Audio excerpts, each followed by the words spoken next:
And you read the Well, question and answer. Go ahead. welcome back to Krishiv Talks, and today we have another special guest with us, Robert Butwin, and today we are talking to Robert about following up after networking. Because how many people have you met through networking, but then you don't follow up? I have certainly made that mistake, which is why now I consciously make sure that I talk to people that I really like and people by whom I am liked to interact with them once a month or maybe once in 6 weeks so that there's a constant connection rather than exchanging LinkedIn and business cards and then forgetting for them. That's not networking. It's about investing into that relationship when there are no collaborations, when there is no concrete thing in the mind. That's when you have to invest. And this is what we are going to talk about today with Robert. Warm welcome, Robert. Thank you. And I'm very grateful to be here and sharing my insights and wisdoms in a way that will help more people accomplish the things that they're looking to accomplish.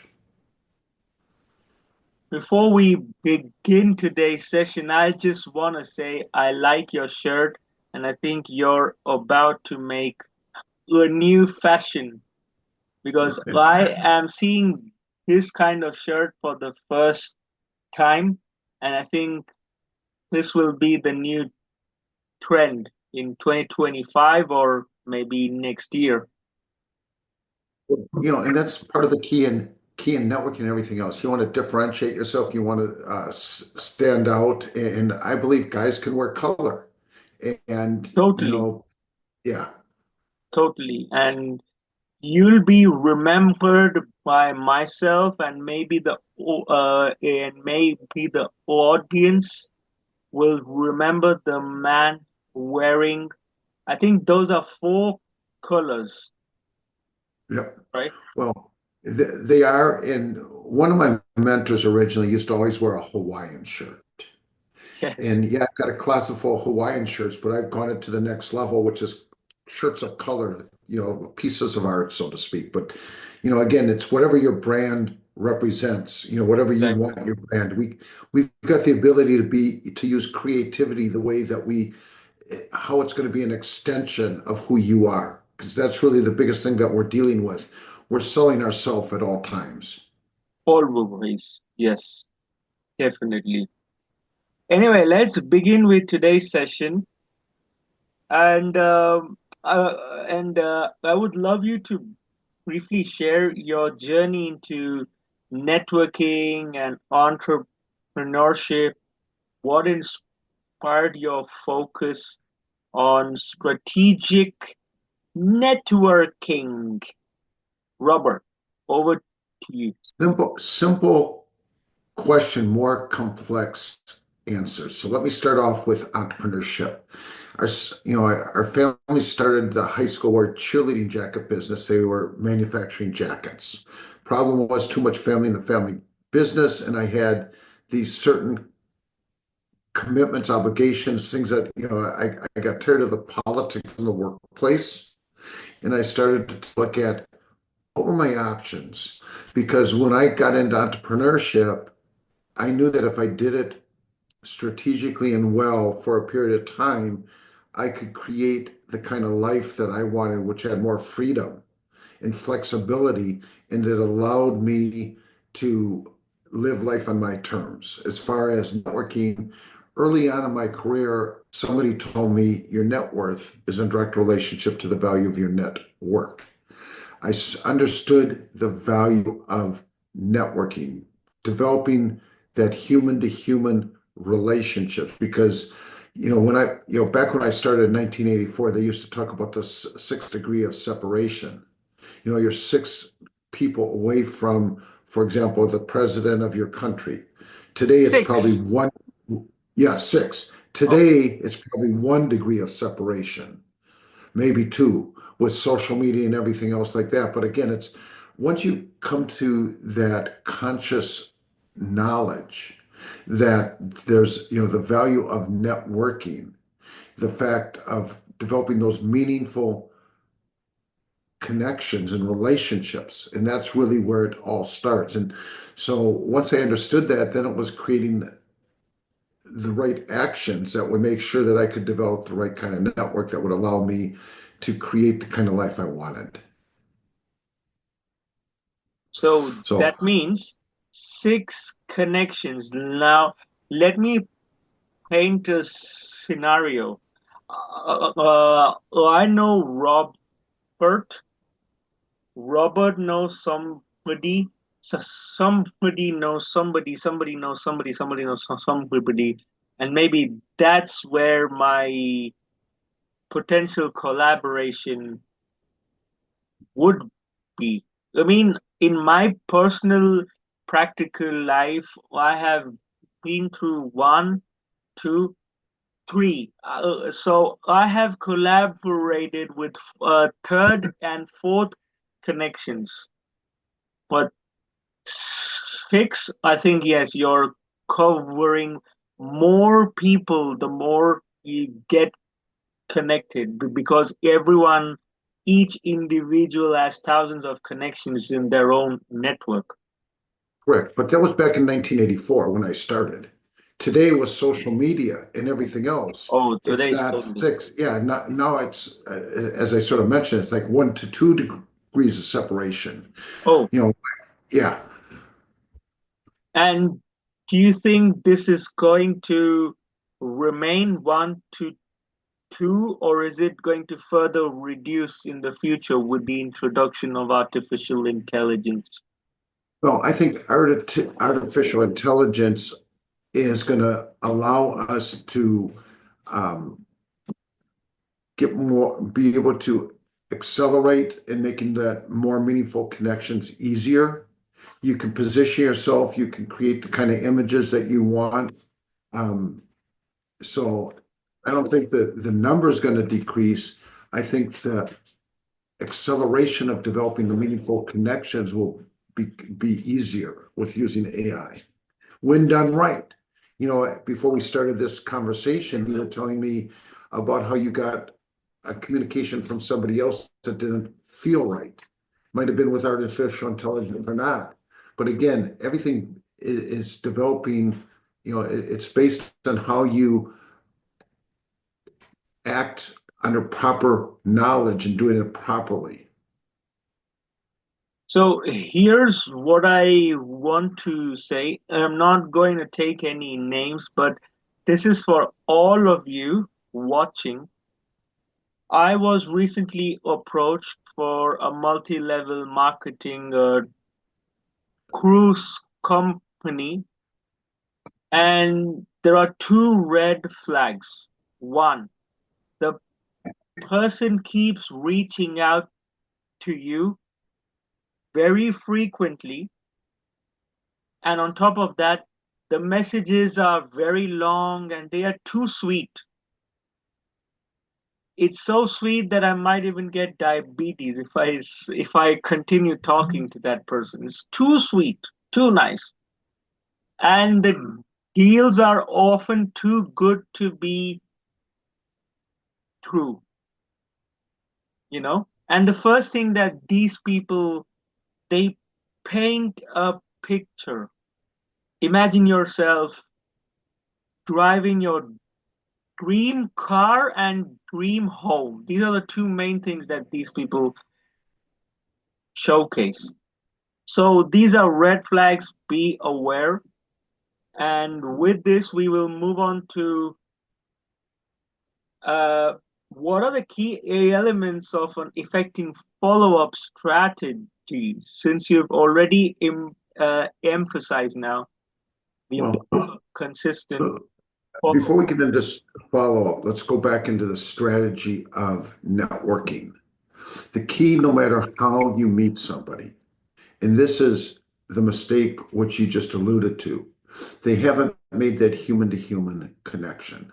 So wherever you're meeting somebody, I don't care if it's TikTok, Instagram, LinkedIn, a networking event, the key is having that one-to-one conversation. And so the strategy in the one-to-one conversation, because unless you've got that human to human connection, the probability of your follow-up is not going to, chances are is not going to be that effective.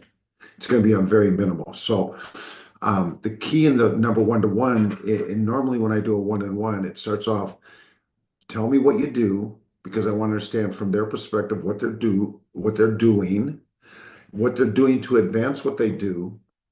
And then the third comment that I make is the crucial one. Let me figure out how I can be of value for you in the next, if we've got a 30-minute conversation, because it goes back to reciprocity. I want to show up to be of value, and I believe in magnetic attraction. I'm looking to attract the right people because this sets the stage of the follow-up.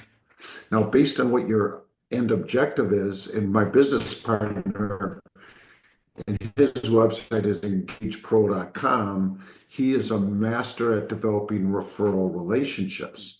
He started refer.com, but my follow-up system is very simple. After I've had the one-on-one, and normally they set it on my calendar. I automate the follow-up process. Now, it just so happens I'm refining it because if you're not getting the results you're looking for in the initial one, you want to look at your system that you've set up and how you might refine it as it relates to what you're doing. So I'm changing my follow-up letter. So that's the second part of the follow-up. The third step, and this is more importantly because my second step, I'm inviting them to get back on me because my first connection with them was totally on value. My follow-up letters suggesting a collaboration.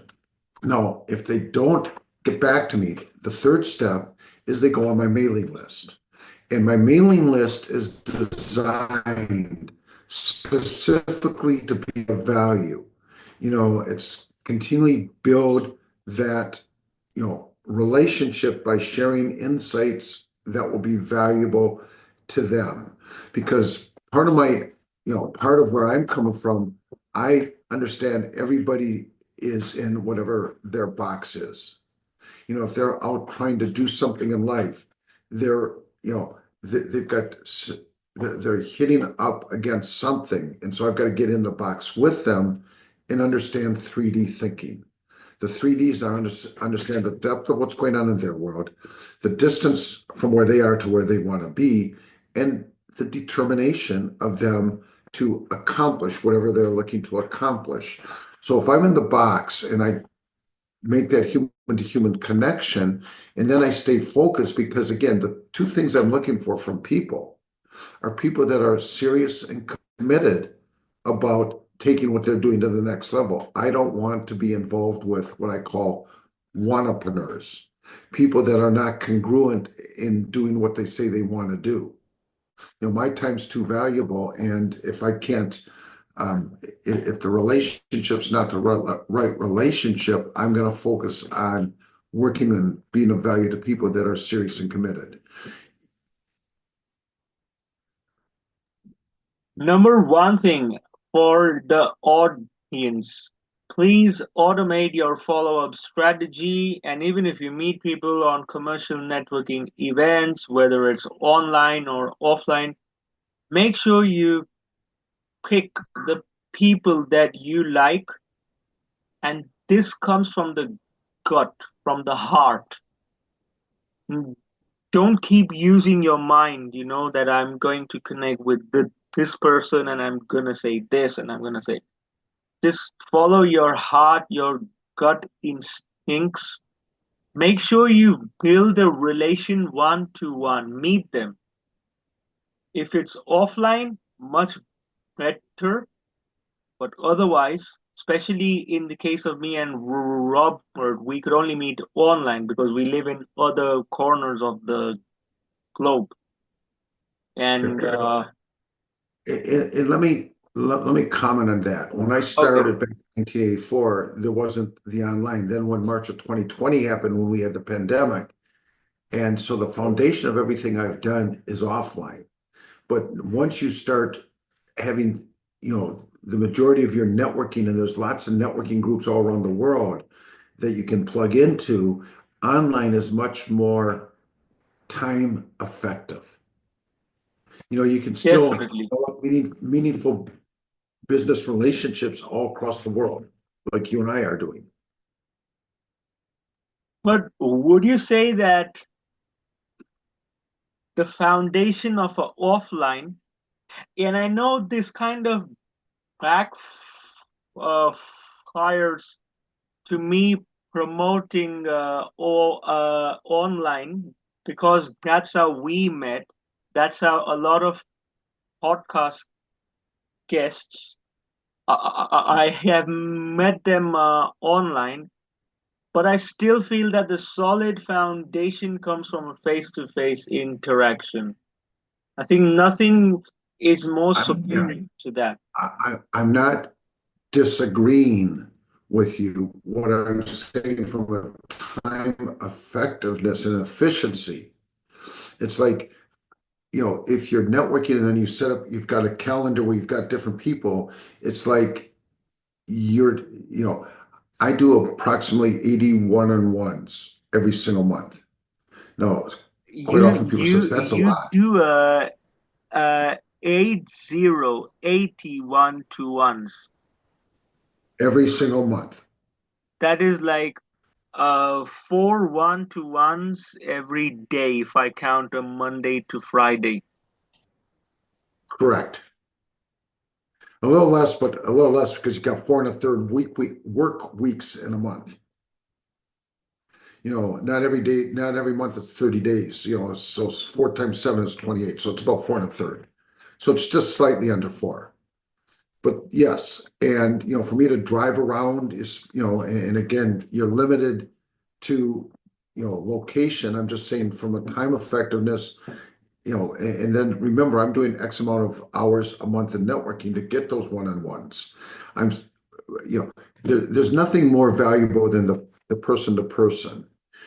But part of where I'm coming from, have been and am happily married to an amazing lady for 40 years. So I've always got people around me, quality people around me. So that human connection is nice, on the one, when you're in person. On that note, I have two more questions. Sure, Respecting the timing, I would love to cover these other two questions in our next session, sure.